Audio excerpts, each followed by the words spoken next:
Ito naman guys kung paano pa magluto ng mashed potato.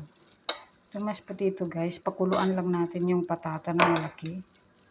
At kailangan lutong-luto. At pwede na natin itong i-mash. Yan, para maging cream siya, maging creamy. At ito, lalagyan lang natin to ng butter with truffles oil, truffles salt, black pepper, and garlic powder. So, pagkatapos natin haluan nito guys, lagyan natin siya ng fresh milk.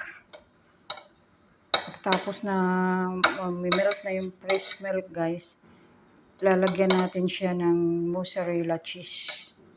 Ito ay ang lasa nito guys ay napakasarap. Ito ay karaniwang pinapares talaga dito sa scallop beef.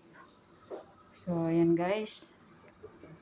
Sana may natutunan naman tayo sa recipe natin ito. Napaka-easy at patok na patok ito sa mga bagong nag-start lang magluto dito sa Middle East. Ayan.